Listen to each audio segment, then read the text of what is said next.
Good afternoon, class. We are looking at College Algebra, Chapter 4, Linear Functions, Section 4.1, Linear Functions.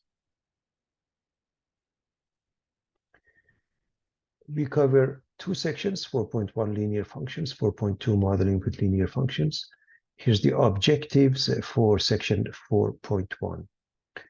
Represent a linear function. Determine whether a linear function is increasing, decreasing, or constant. Interpret slope as a rate of change. Write and interpret an equation for a linear functions. Graph linear functions. Determine whether lines are parallel or perpendicular. Write the equation of a line parallel or perpendicular to a given line, most of which we have already done. So to refresh your memory, when 2 points are given, you can calculate the slope m delta y over delta x, or f of x up 2 minus f of x up 1 over x up 2 minus x up 1. There are various ways of writing them. These are operations, algebra of functions, operation on functions. F plus g is f of x plus g of x, f minus g is f of x minus g of x, f times g is f of x times g of x, and f over g is f of x over g of x. The domain for f is A, for g is B, and the domain for all of this would be the intersection of the two, A intersection B, because both f of x and g of x have to be defined. The domain of f over g is therefore the same thing. X belongs to the intersection B. However, as always, the denominator can't be 0, so g of x can't be 0 because we can divide by 0. Composition function, f of g is f of g of x, g of f of x is g of f of x, which means the domain of f of g of x must be defined. So any x not in the domain of g must be excluded. And f of g of x must be defined. So any x for which g of x is not in the domain of f must also be excluded. Even function, the definition is f of minus x equals f of x. They are symmetric with respect to the y-axis. Odd functions, f of minus x equals minus f of x, and they are symmetric with respect to the origin. Inverse functions. Two functions are considered inverse if their composite function is x. F O f inverse of x is x. F inverse O f of x is also x. Summary of a library of functions. The constant function y or f of x equals b as a domain of all real numbers. Range is only 1 point b. The constant function f of x or y equals x. Domain and range are both all real numbers. The square function f of x or y equals x squared, looking like this, known as a parabola. The domain is all real numbers. Ranges from 0 to infinity. 0 is included. And cube function or y equals x cubed or f of x equals x cubed. Domain and range are all real numbers. Square root function, f of x equals square root of x. Looking like that, these are essential functions. We should know the graph, and the domain is from 0 to infinity, so is the range. The cube root function, or f of x equals cube root of x, the domain and range are both all real numbers. The reciprocal function 1 over x, f of x or y equals 1 over x, looking like that. The vertical asymptote is the y-axis, the horizontal asymptote the x-axis, so 0 is excluded from the domain as well as the range, and we write the domain is from negative infinity to 0, union to 0 to infinity. The range works out to be the same. Absolute value equations and inequalities. Absolute value of f of x is f of x is f of x is greater than or equal to 0 minus f of x if it's less than 0. Absolute value of x equals a and a is positive. That indicates x is plus minus a. If absolute value of x is less than a and a is positive, x is sandwiched between minus and positive a. And if absolute value of x is larger than a, with a being positive, x is either less than minus a or larger than a. That's how we deal with that. Just changing the equality and inequality accordingly. And in all cases, we must isolate the absolute value before we move on. The graph looks like a V shape with the vertex at 0, 0. The domain is all real numbers, range from 0 to infinity. When C is positive, and you have y equals f of x here, f of x plus c moves up by c units, f of x minus c moves down by c units. F of x minus c shifts right by c units, f of x plus c shifts left by c units. So that's pretty straightforward, everybody. If y equals f of x is this function and c is larger than 1, when we multiply the function by c, we are multiplying the y coordinate, and it stretches along the vertical axis. If it's 1 over c, it shrinks along the y-axis. When we have minus in front of a function f of x, it flips over with respect to the x-axis, or reflected across the x-axis. If you put the negative in front of the x, then it's reflected with respect to the y-axis, or flips over with respect to the y-axis.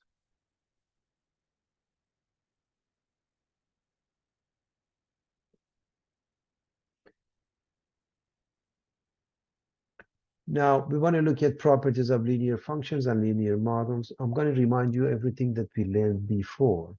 Again, m is rise over run, the slope y sub 2 minus y sub 1 over x sub 2 minus x sub 1. You already know that. There are various ways of representing that. Vertical line has the equation x equals a. M is undefined, x-intercept at a0. Horizontal lines, the equation is y equals b. The slope is 0 and y-intercept is located at 0b. And by the way, vertical line doesn't have a y-intercept, horizontal line doesn't have an x-intercept. Parallel lines, they have equal slopes, different y-intercepts. Perpendicular lines, the product of their slopes is -1, or you can say 1. For example, m sub 2 is -1 over m1, is the negative reciprocal of the other. Lines in standard form, ax plus by equals c, slope intercept form y equals mx plus b, and point slope for y minus y1 equals m times x minus x sub 1. Again, we have seen all of this before. There is nothing brand new here. You should be fine with those. Graph the linear function f of x of y equals 2/3 x plus 1. So basically, we can pick up a couple of points and graph it. Okay. Clearly, the y-intercept takes place at 0, 1. Now, if you want to use the slope, so we can look at 0, 1 here. And if we want to use the slope, which is delta y over delta x equals 2/3, that means rise by 2, run by 3. Okay, change the y by 2, up by 2, delta y is 2. Change the x by 3, go right, that means the run by 3. And basically, you can connect the 2 points, you have the graph. So finding those using the slope is very simple, the new point. So in short, this is your y-intercept. You can add 3 to the x, 2 to the y. This is what the new point is. Also, you can calculate the x-intercept. If you set this one equal to 0,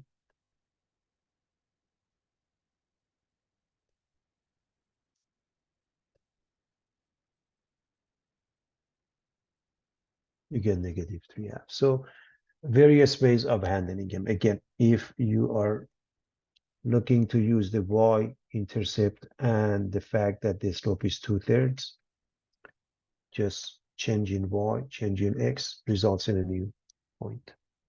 If you want to find the intercepts, you can do so as well.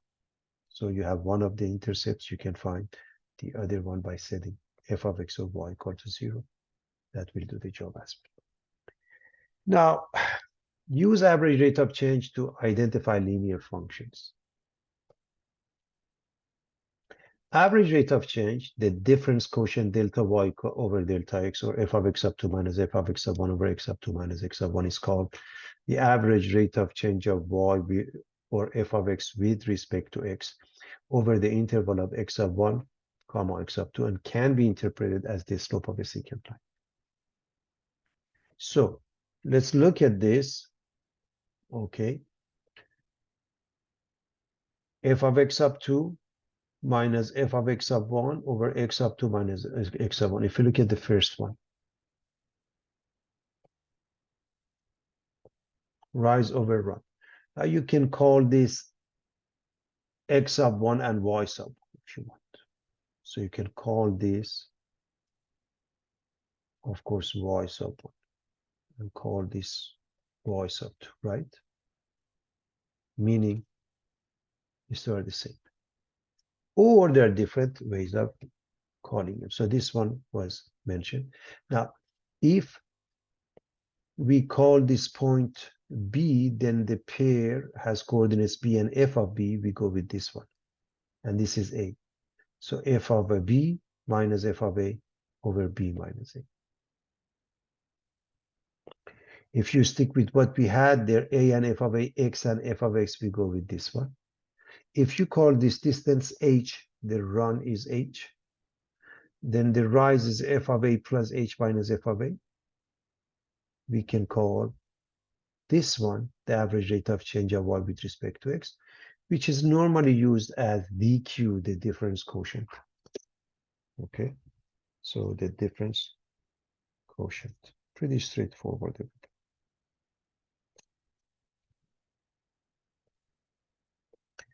Now determine whether a linear function is increasing, decreasing, or constant. Well, let me remind you how we know that. For a linear function having the equation y or f of x equals mx plus b, in other words, in slope-intercept format, if m is positive, it's increasing. If m is negative, it's decreasing. And if m is 0, it's constant. So when we look at this one, what is m? -2, decreasing. What about this one? G of x equals 5 or y equals 5 is a constant. M is 0, so G is constant. What about this one? M is 3/4 positive, so S of t is an increasing function. M of z equals z minus 3. I hope you recognize that the slope is 1. Again, positive. Again, an increasing function. So the recognition of a linear function as an increasing, decreasing constant is very simple. Just look at this slope. Just look at this slope.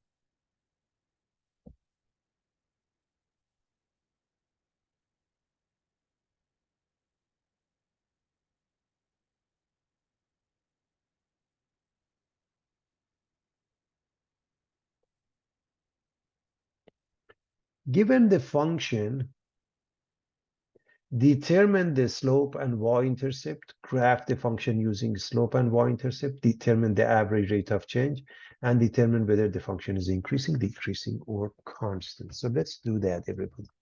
The very first one, y or f of x equals 3x plus 5. Clearly, the slope is 3. M equals 3. The y-intercept is 0, 5. we can easily calculate the x-intercept. So we have those. We can easily calculate the x-intercept as follows. Set this one equal to 0. And x becomes negative 5/3. So negative 5/3, 0. And by the way, m is what? Positive. So it's an increasing function. So m is 3. Y-intercept 0, 5. Set this equal to 0. Solve this one. I hope everybody can see the solution easily. Minus 5/3. So minus 5/3, 0. And because m is larger than 0, m is positive, it's increasing. So you can plot two pairs and graph it. I'm assuming nobody has any problem plotting a couple of pairs and graphing them. Which pairs? The y-intercept located at 0, 5, the x-intercept negative 5/3. That means negative 1 and 2/3. That's why it's between negative 1 and negative 2, and graph it. Let's look at part B, everybody.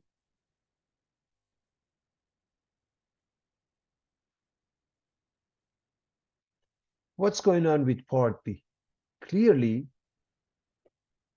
the slope is negative 4.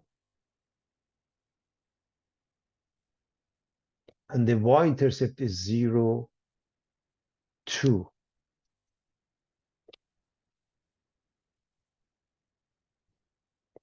The slope is negative. It makes it a decreasing linear function. And I can find the x-intercept by setting this equal to 0. And clearly, x becomes positive 1/2. So, again, I want to make sure we have this. So when you set this equal to 0, x becomes 1/2. So x-intercept is 1/2, 0. We said the slope is negative, therefore it makes it decreasing. I can plot the two pairs. I have 0, 2 here. I have 1/2, 0, and that's the graph. By the way, the x and y axis, they do not have to have the same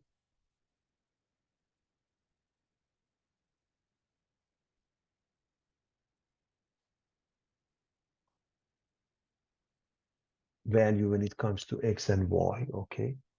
In other words, their scale may be different. They don't have to be identical. The scales can be different. And that's important to understand. Scales don't have to be the same.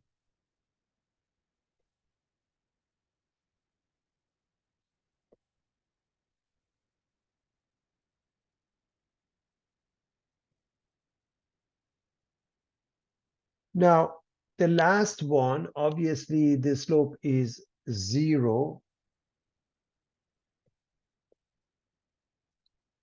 Let me fix that.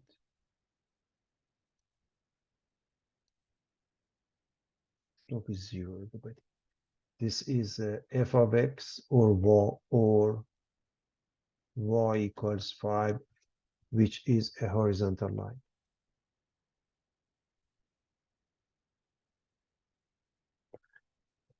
It's just a horizontal line, therefore it makes it constant because m is 0 and there is no x-intercept.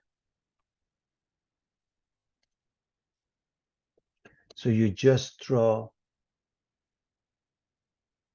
you locate 0, 5, and you draw a horizontal line. So you locate 5 here, 0, 5, and you draw a horizontal line. Let me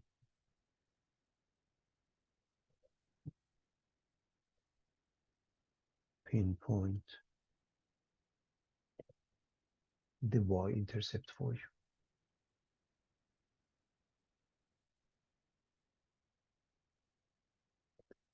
Again, pretty straightforward, everybody.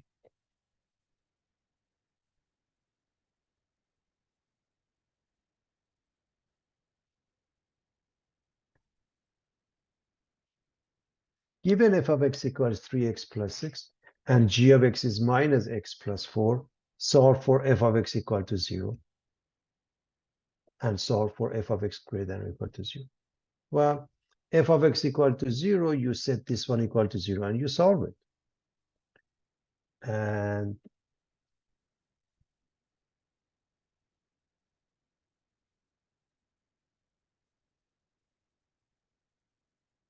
3x is negative 6 divided by 3x becomes negative 2.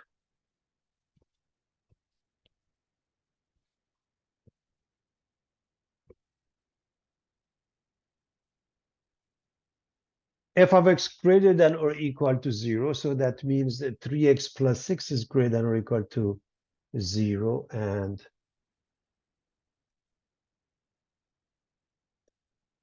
three x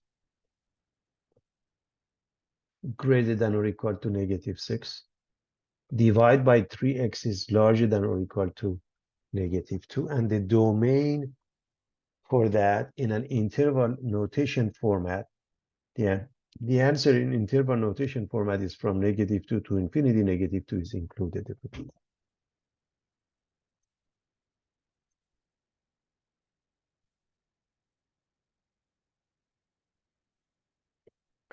F of x equals g of x, f of x less than or equal to g of x. So f of x equals g of x, we are going to set the two equal, which means we set 3x plus 6 equals minus x plus 4, and we solve.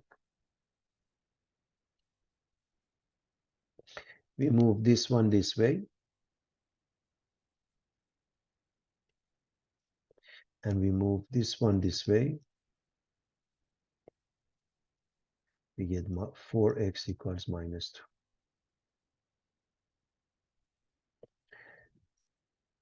Divide both sides by 4. X becomes negative 1/2. So I hope you realize for part D, x becomes less than or equal to negative 1/2, because you are going to change the equality to less than or equal, which results in the same thing that we had there. 4x less than or equal to minus 2, because this moves. So there's this one. And when you divide by 4,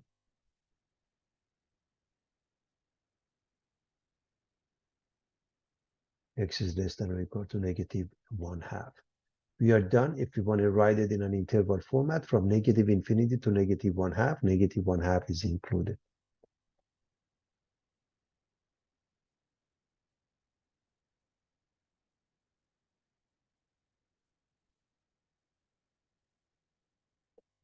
So it's pretty straightforward, everybody.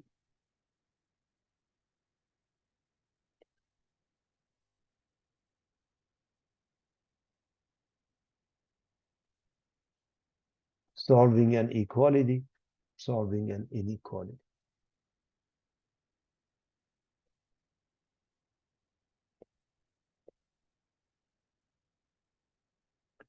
Given the data, plot the pairs and use the average rate of change to determine if the function is linear. So we have a rectangular coordinate system. We plot 20, 50, 30, 47.5, 40, 45, and so forth. So I'm assuming everybody can do that. Here's the x-axis, here's the y-axis. So 20, 30, 40. Notice you can start from anywhere you want because it's just the scale that you are going to choose. So it doesn't, have to be the same as the y-axis. And you plot those pairs, you connect them. It seems to be a linear function, but we are going to prove mathematically that yes, it is a linear function. So let's calculate for just these two.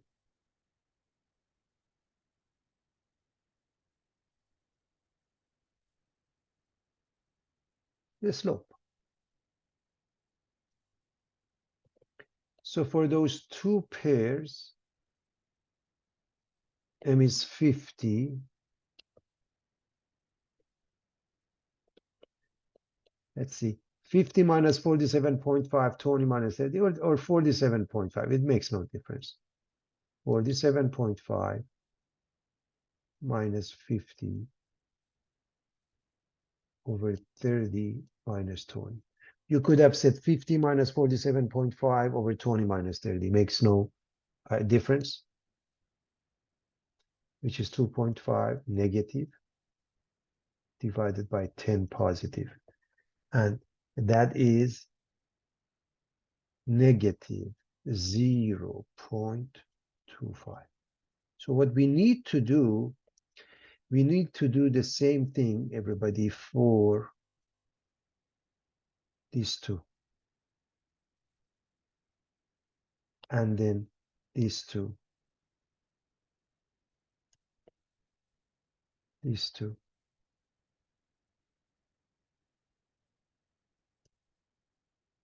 And these two. When we do that, all of them end up being negative 0.25. Since the average rate of change is a constant negative 0.25, the function is linear. We just proved the function is linear because when we calculated the slope for each pair, we ended up with the same answer.